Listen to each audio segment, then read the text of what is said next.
Hola, ¿cómo están? Buenas tardes. Bienvenidos a este espacio llamado Voces Sloan, en donde tenemos la gran oportunidad y el privilegio de platicar con los grandes en el universo de la arquitectura, el diseño, el interiorismo y el paisajismo. Y en esta ocasión nos acompañan dos talentos también en la arquitectura que forman parte de la firma BFO Arquitectos. De hecho, son los socios fundadores de la firma. Con muchísimo gusto le damos la bienvenida a los arquitectos Juan Andrés Vergara y el arquitecto Luis Fernández de Ortega. Muchas gracias por estar con nosotros y bienvenidos. Gracias. Muchas gracias, Mirra. Encantados. Gracias. Y esto más que sí es una charla, es una plática, pero también es rendirles un homenaje a toda la trayectoria y el talento que dan hacia nuestro país, porque en todos los lugares donde vamos, pues vemos edificaciones, vemos proyectos tan emblemáticos como los que ustedes han diseñado, y eso la verdad lo agradecemos los mexicanos. Entonces, bienvenidos y muchísimas gracias. Muchas gracias. Gracias, qué amable. Bueno, para empezar, son más de 15 años de trayectoria como firma BFO, ¿no es así? Sí, más o menos sí. Digamos, desde que nos independizamos o formamos, nos asociamos, pues sí, más o menos son como 15 años ya este año. Padrísimo. Y en esta historia, en esta línea del tiempo, ¿cómo ha venido evolucionando BFO? Al mismo tiempo, ¿cómo ha venido evolucionando la arquitectura de 15 años para acá? Bueno, nosotros nos hemos hecho cada vez más técnicos, más tecnificados. La oficina ha cambiado mucho en términos de la manera de trabajar, la manera de relacionarnos con nuestro equipo y la manera de relacionarnos con nuestros clientes.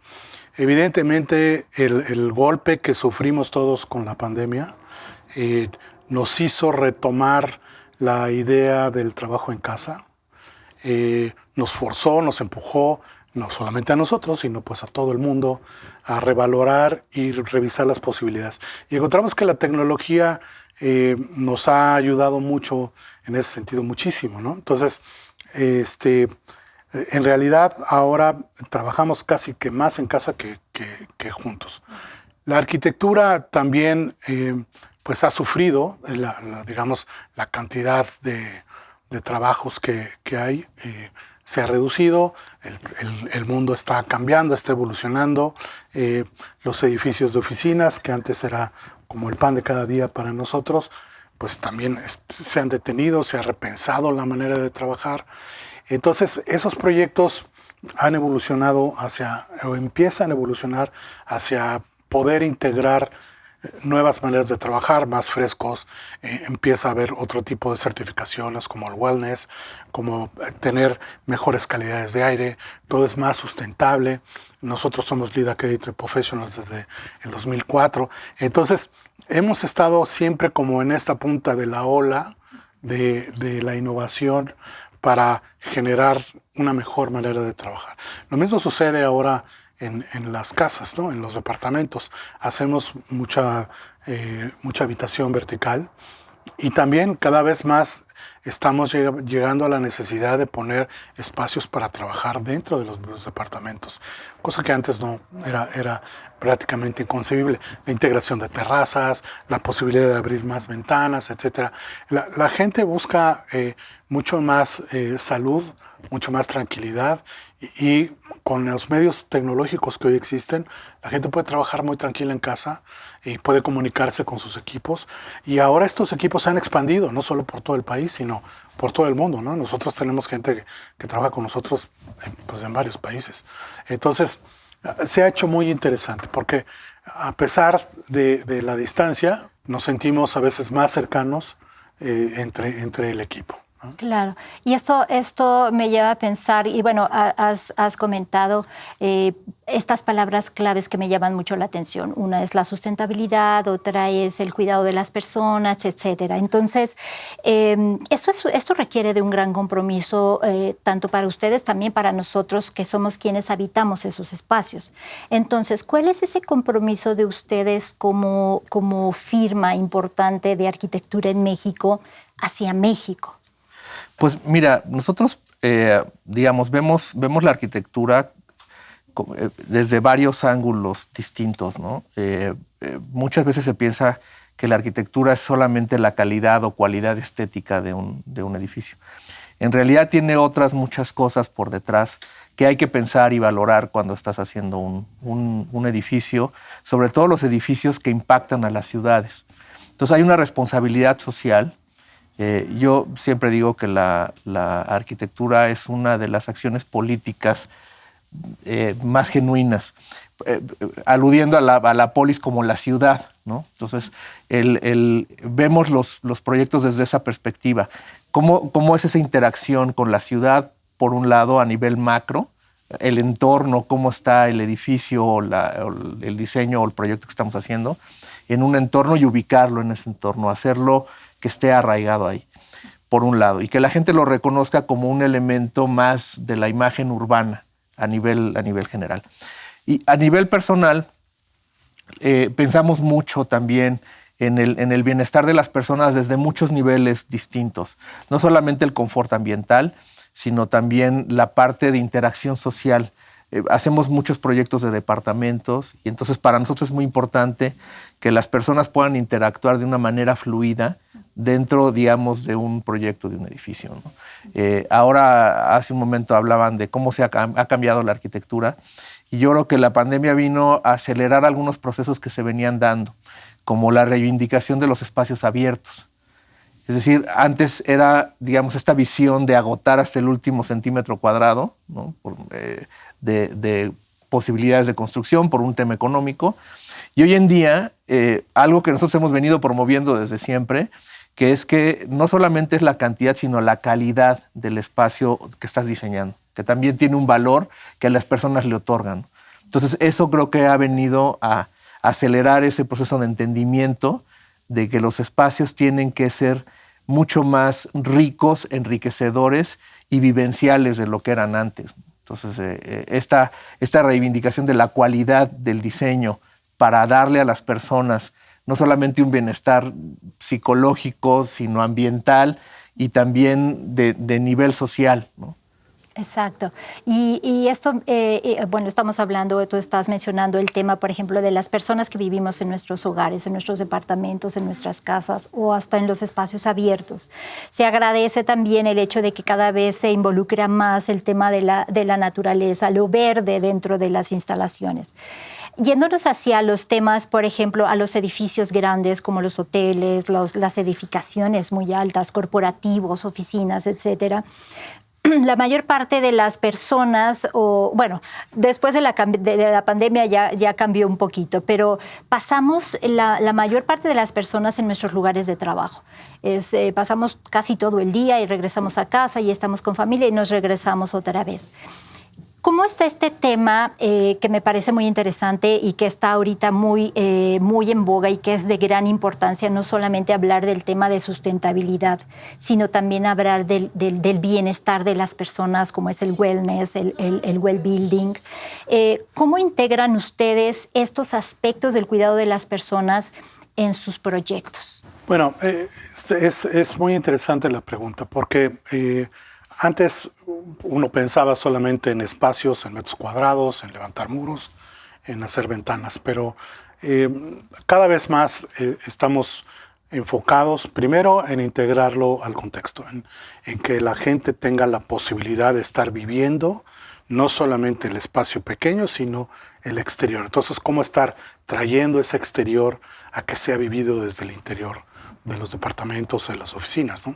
Ya sea a veces de ventanas, a veces de piezas que se puedan abrir, que sientes el aire, que sientes la temperatura exterior, que por otro lado que estés cubierto del sol, ¿no? De los rayos directos del sol, por otro lado que integres una calidad de aire excelente, ¿no? Que te dé la seguridad de que estás viviendo en un espacio que está cambiando el aire constantemente, que está pasando por filtros, que tienes además la posibilidad de ver verde, ¿no? Que tengas los jardines muy cercanos, que puedas tú bajar, disfrutarlos, o que tengas en tu mismo espacio la oportunidad de tener plantas, ¿no? Crecer plantas, digo, como en este espacio donde estamos ahora, ¿no? Que integrado dentro de los muebles podemos poner plantas también. Entonces, son muchas piezas las que hay que ir complementando y que hay que ir pensando. Y yo digo que es como una licuadora de cosas, ¿no? Entonces, traes todo a la mesa, todo lo anotas, y como haces como una gran receta y empiezas a colocar las cosas en su lugar, ¿no? Y tratar de no dejar nada de estos puntos fuera para que el proyecto sea muy rico y que estés seguro de que has cumplido o que has puesto las piezas en su lugar para que la gente las disfrute y para que la gente pueda vivir mejor. Claro, y eso también se agradece, la verdad que se agradece. También ahorita se me viene a la mente, independientemente de este cuidado que tenemos y de todos los aspectos que conforman el bienestar para una persona que labora en su oficina o en un corporativo o en sus mismas casas. ¿Qué pasa con este tema de la diversidad? Que también, si bien hace, 20 años hacia atrás no era de tanta relevancia, que sí existía, pero no era de tanta relevancia como la equidad, la igualdad, la diversidad, que son factores que también son muy importantes contemplar dentro de una edificación o dentro de un espacio. ¿Cómo integran esa parte ustedes en sus proyectos también? Pues mira... Yo lo veo desde diferentes niveles, ¿no? Uno promueve lo que vive.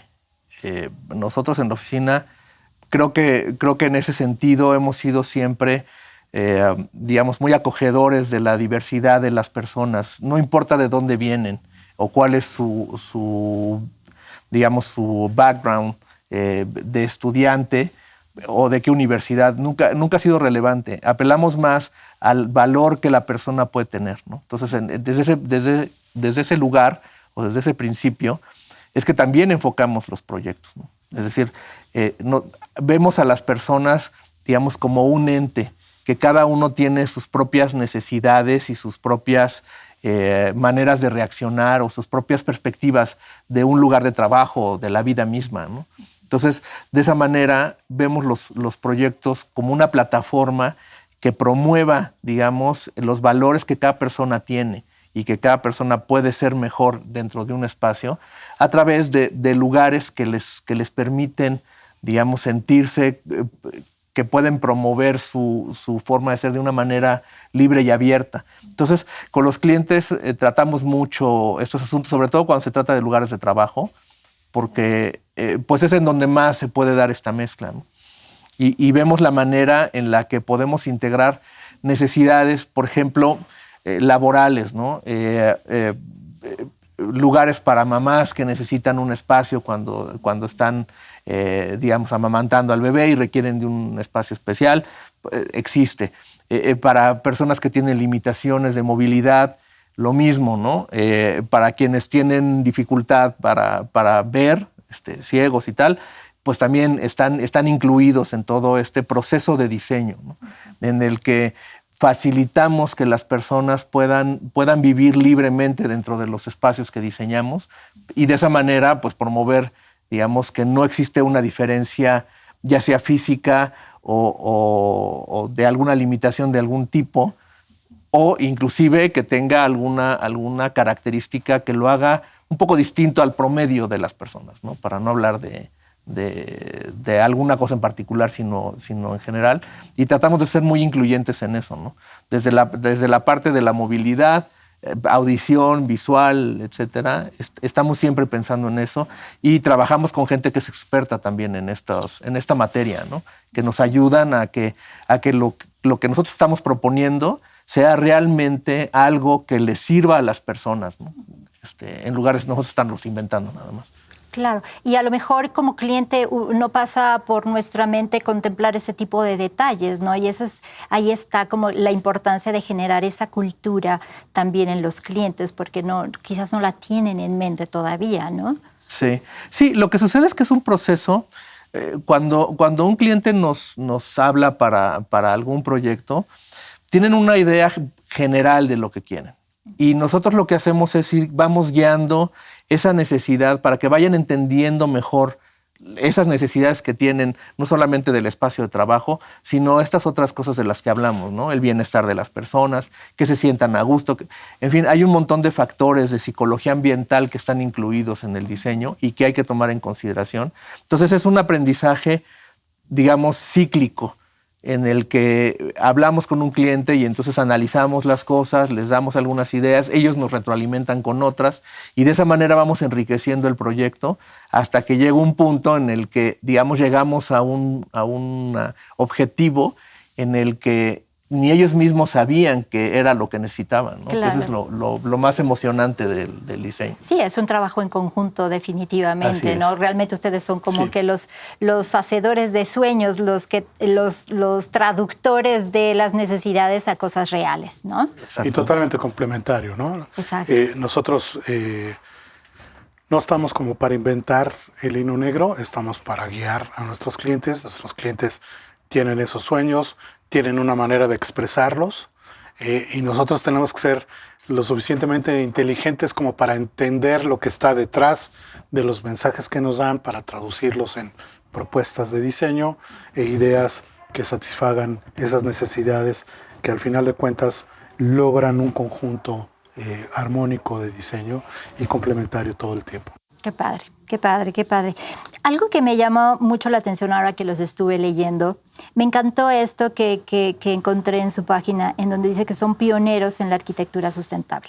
¿Por qué son pioneros en la arquitectura sustentable? El tema de la sustentabilidad lo traemos desde muchísimos años atrás. Realmente no se le identificaba tanto como sustentable, sino que sí así se hacían acciones alrededor de este tema, pero no estaba tan bautizado como ahora lo es. ¿Por qué son los pioneros en el tema sustentable? Porque nos tocó vivirlo desde antes de que se llamara sustentable, ¿no? La arquitectura se llamaba arquitectura bioambiental, ¿no? Entonces estudiamos arquitectura bioambiental, estudiamos energía solar, casas en el desierto, cosas complicadas donde tenías que protegerte del sol, donde tenías que ver este aspecto de bienestar desde que éramos estudiantes, ¿no? Entonces lo traemos prácticamente en el ADN. Uh-huh. Y cuando aparecieron este tipo de certificaciones que son muy buenas, como LEED, nosotros somos de los primeros en habernos acreditado como LEED Accredited Professionals y después tenemos más de 11 proyectos que son sustentables o reconocidos como sustentables en base a una calificación bien estructurada, bien armada, de cuáles son los aspectos que hay que buscar para poderse llamar verde, ¿no? Para poder llamar la arquitectura sustentable. Pues es así como hemos logrado certificar varios de nuestros proyectos, como el estadio de fútbol de Monterrey, como la Torre Coy y como el edificio Cervantes, que es 169.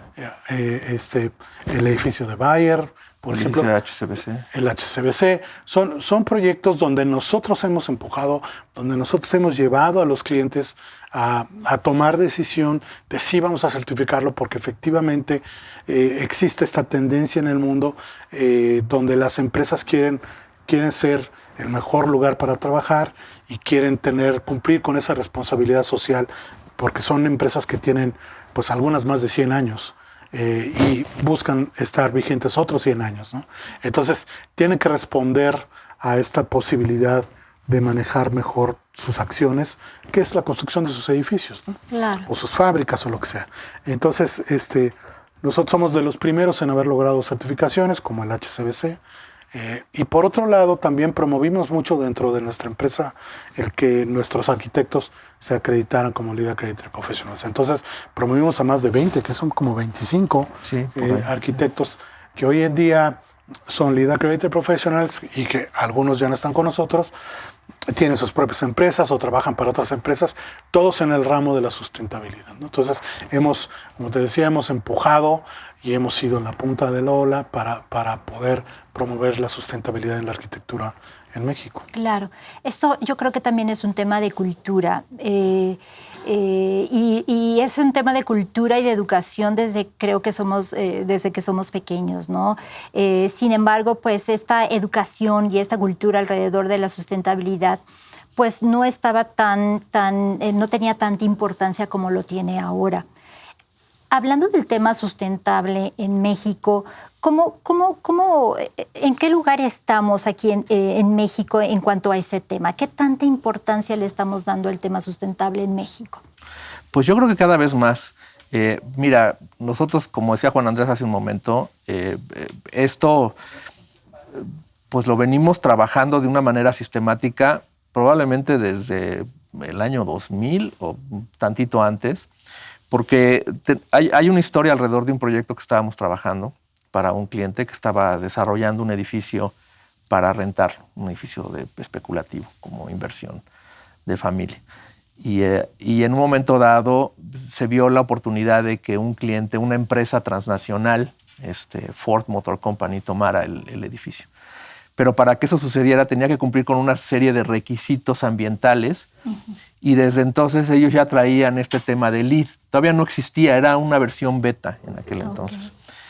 Y nosotros, ya el edificio estaba diseñado, estaba construido, de hecho, estaba a punto de terminarse y entonces estaban en negociaciones para la renta del edificio. Cuando se hizo el análisis de los puntos que podría haber cumplido bajo ese criterio en ese momento, pasábamos con todos de sobra. Es decir, ya venía, digamos, como parte del proyecto esta idea de la sustentabilidad, tal vez no con los argumentos que se ven ahora, sino más bien como un enfoque de hacer un edificio que le resultara rentable al dueño.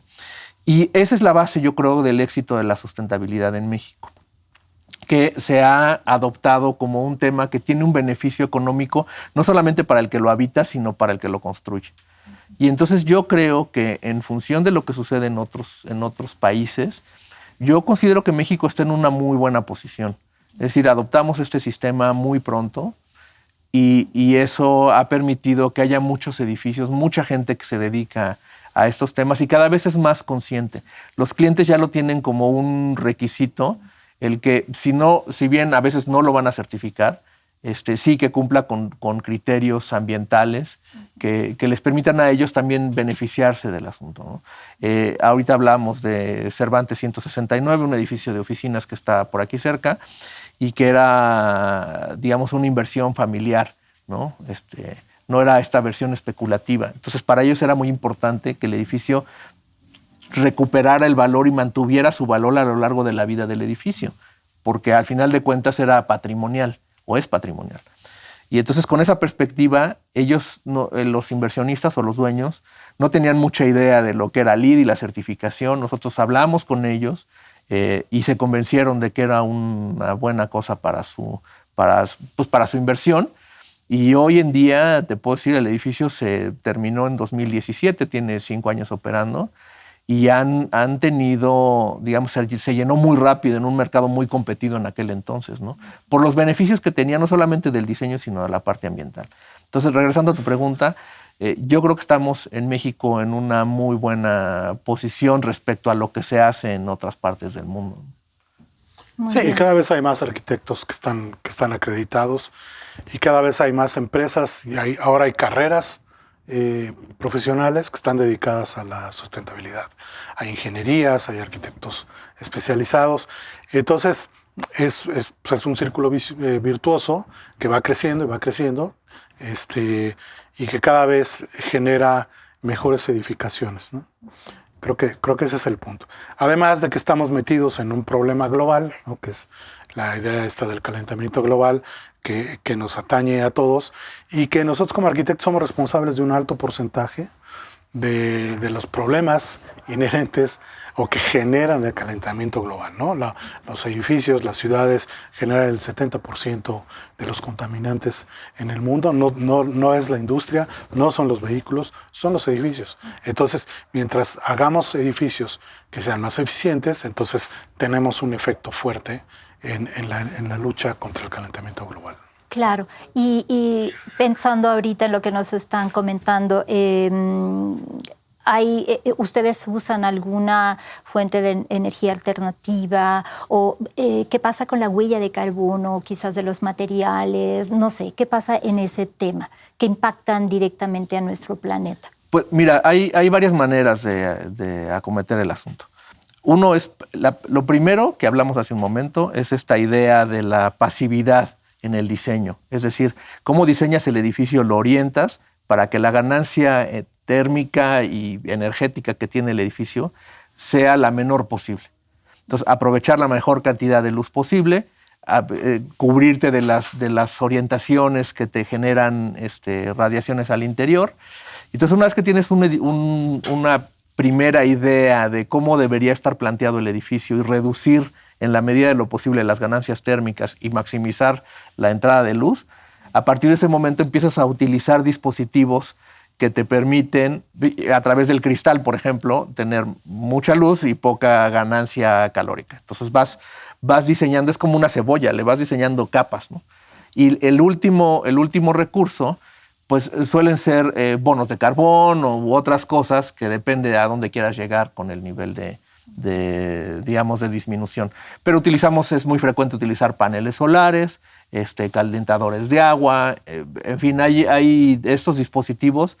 Tratamos de usar lo menos posible por lo que te decía, que el edificio esté muy bien diseñado y que eso ya, digamos, de por sí sea algo a lo que el diseño aporta, en lugar de llenarlo de dispositivos y de cosas que lo van a hacer más eficiente cuando podía haber sido muy eficiente desde el principio, ¿no? Claro.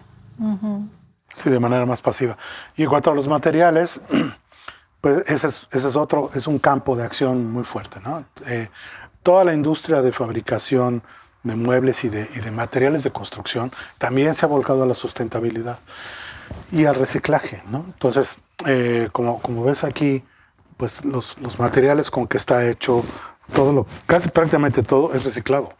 O sea, las láminas, el acero es reciclado, el tipo de pinturas que se usan son recicladas, las cubiertas de los escritorios son hechos con materiales reciclados, las lámparas, los postes, el tipo de foco que utilizan, todo es para tratar de hacerlo más eficiente y utilizar lo más posible materiales reciclados en su fabricación, ¿no?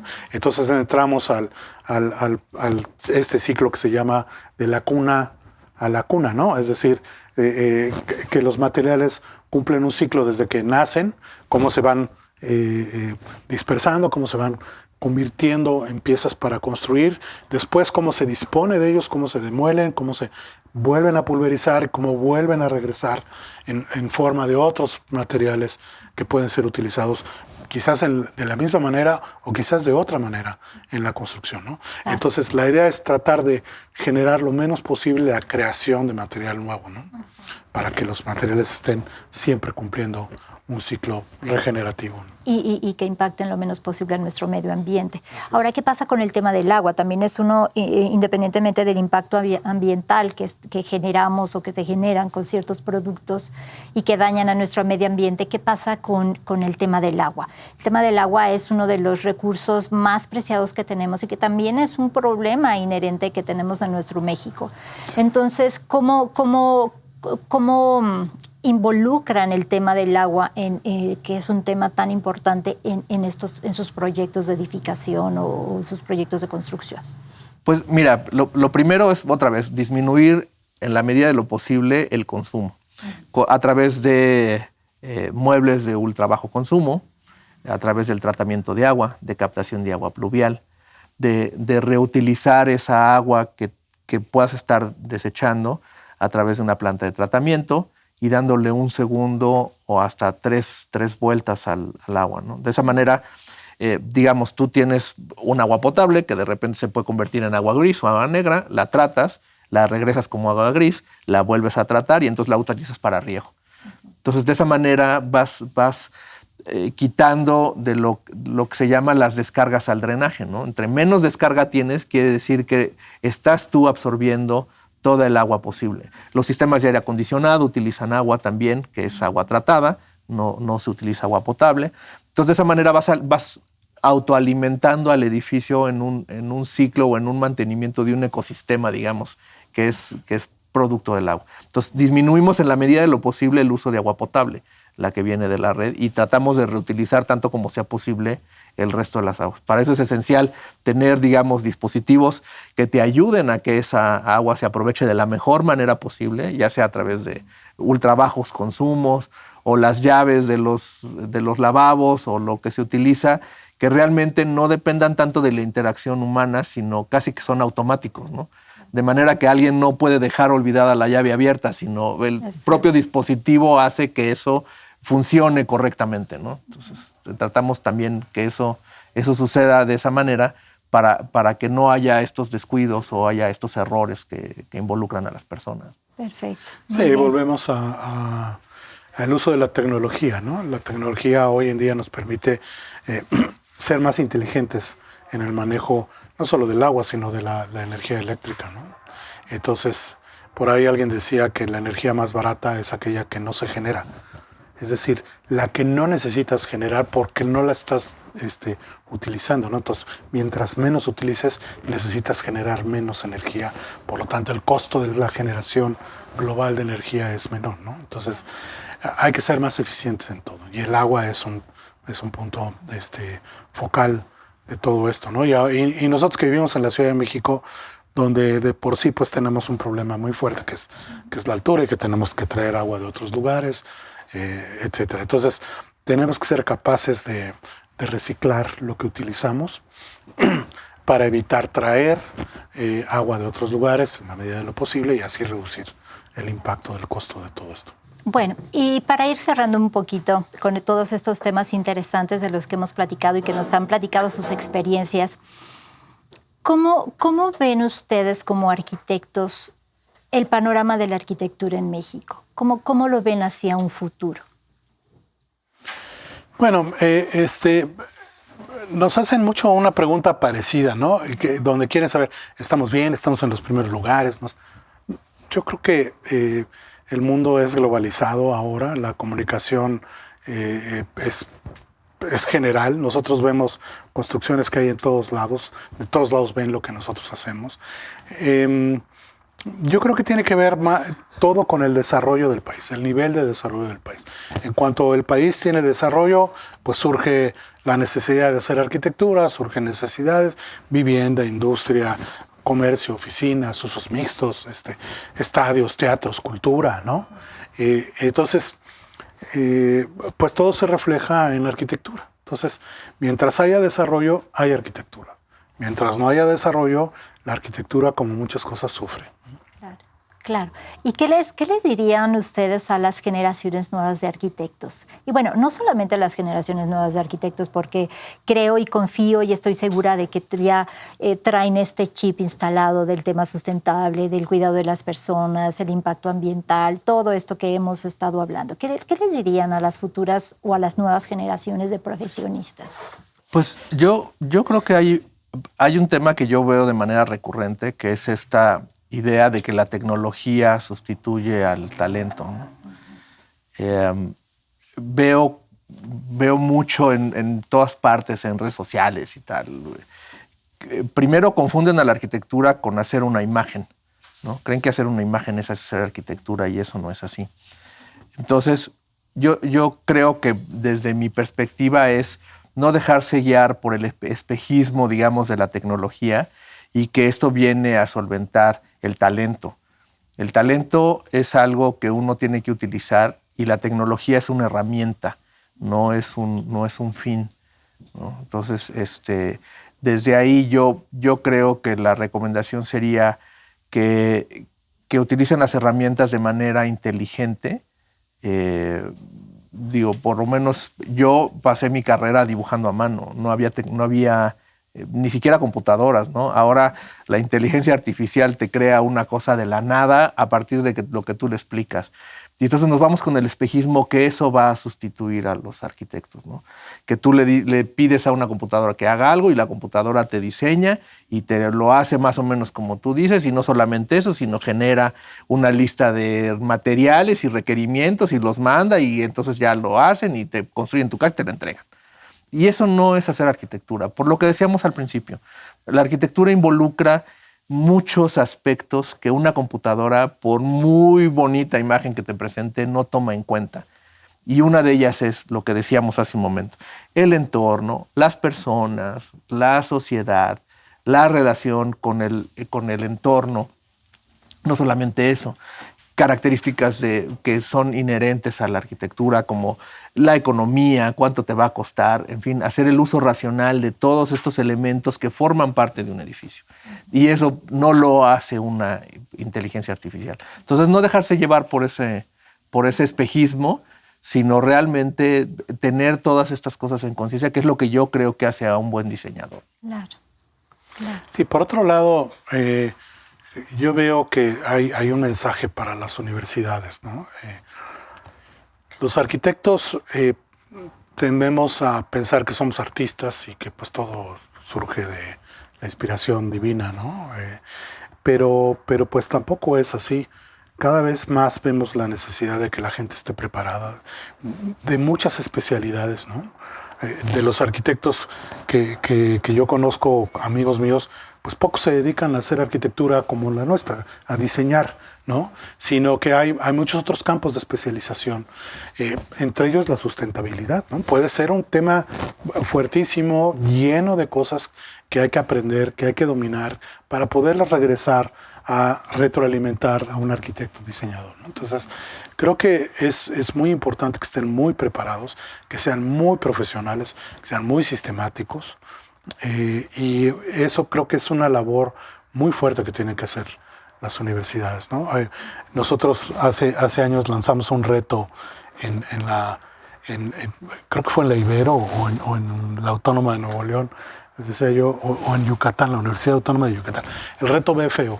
¿En qué consiste el reto BFO? ¿No? El reto BFO consiste en que los nuevos edificios que haga la universidad, primero, tienen que estar diseñados por los alumnos. Segundo, tienen que trabajar con BIM, Building Information Modeling. Tercero, tiene que haber interacción entre las escuelas de arquitectura y las escuelas de ingeniería. Tienen que trabajar juntos. Y cuarto, tiene que ser sustentable. O sea, tienen que lograr una certificación X de sustentabilidad. Idealmente un LEED, que es más lo que nosotros hemos empujado, ¿no?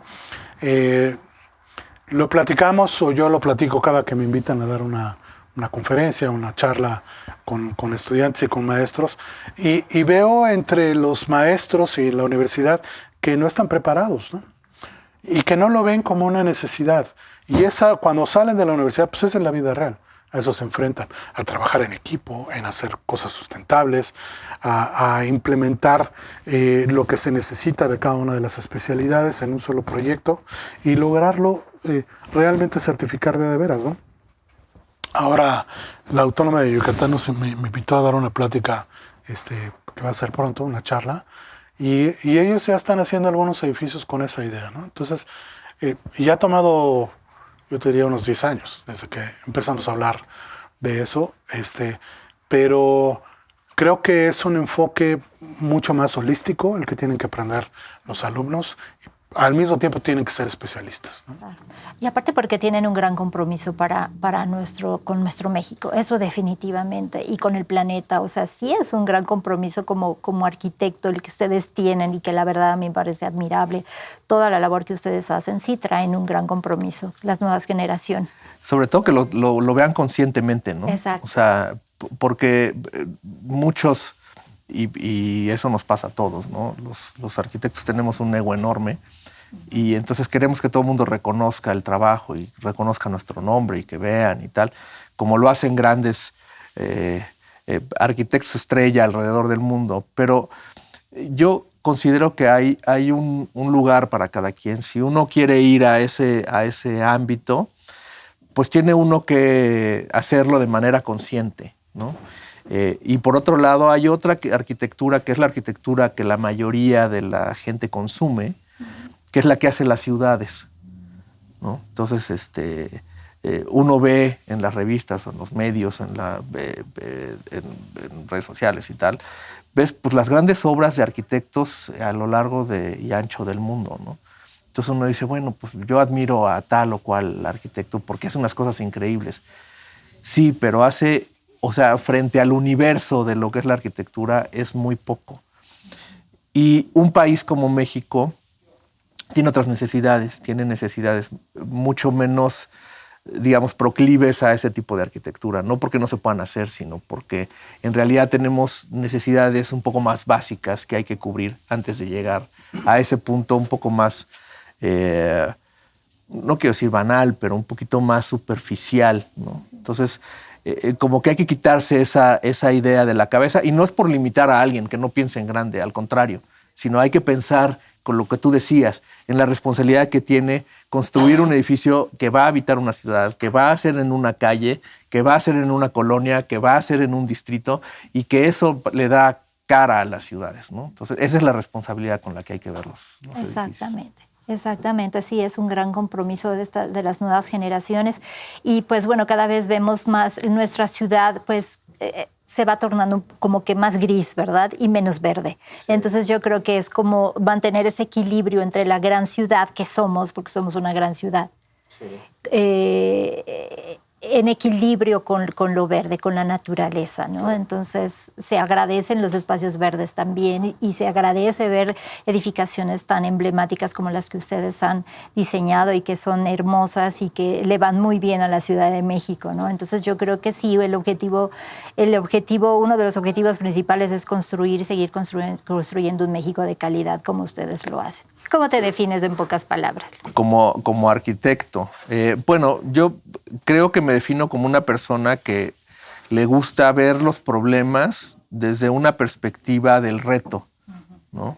Cada proyecto significa un reto. Entonces, ¿cómo acometer ese reto de una manera mucho más creativa, menos frontal, ¿no? Sino cómo puedes hacer como para que eso en realidad se convierta en algo significativo para el cliente, ¿no? Más que para mí, para el cliente. Entonces, yo trato de alejarme, digamos, de estereotipos o de un estilo en particular, ¿no? Como uno reconoce la arquitectura de tal o cual persona, porque tiene ciertas características que lo hacen, digamos, como una línea de diseño, ¿no? Porque pienso que ir en esa dirección es imponer la arquitectura al cliente o mi arquitectura a un cliente o a una solución. O sea, es preconcebirla y creo que ese es un error. Entonces trato de no hacer eso. Para definirme es un poco complicado, pero diría que trato de ser mucho más creativo en el momento de afrontar un proyecto y de definirlo de una manera única para ese proyecto y ese cliente en particular. Muy bien, perfecto. Juan. Pues a mí me gusta el estudio de las cosas. A mí me gusta entender muy bien las razones, los motivos, las causas que van a crear un efecto, que es un producto arquitectónico, con todo esto que hemos hablado, ¿no? Mientras más aspectos de la problemática del proyecto conocemos, entonces somos capaces de entenderlas y de diluirlas y mezclarlas en una receta de soluciones que la mayoría de las veces, si estas cosas están bien estudiadas, pues va a resultar bien, ¿no? Va a resultar con una serie de beneficios que son los que estamos buscando. A mí me gusta mucho estudiar y entender cuál es la problemática en general y en detalle de todos los proyectos. Y a eso me dedico. Entonces, mi approach es mucho de entendimiento y de generar un master plan y después entrar como de lo general a lo particular. Y luego hay proyectos que requieren lo contrario, ¿no? Crecen de adentro para afuera, de necesidades internas y que después hay que irlos vistiendo. Entonces, cada proyecto en particular tiene sus necesidades propias, son únicos, los lugares, los terrenos son únicos, las necesidades de los clientes son únicas, los entornos son únicos, el efecto que va a tener en la ciudad es única. Entonces, hay que entender todo esto para producir realmente algo funcional, moderno, eficiente, económico, ligero, etcétera, etcétera. Pues qué gusto. Pues muchísimas gracias. De verdad ha sido un gusto charlar con ustedes, muy interesante. Les agradecemos mucho su tiempo y pues bueno, les reconocemos de verdad. Eso es un sencillo homenaje, pero de verdad con mucho cariño que les hacemos a ustedes que hacen cosas de la nada y que generan y que se crean espacios maravillosos para vivir. Muchísimas gracias. Gracias. Muchas gracias, Mela. Y muchas gracias a todos ustedes por escucharnos y nos vemos en la siguiente edición.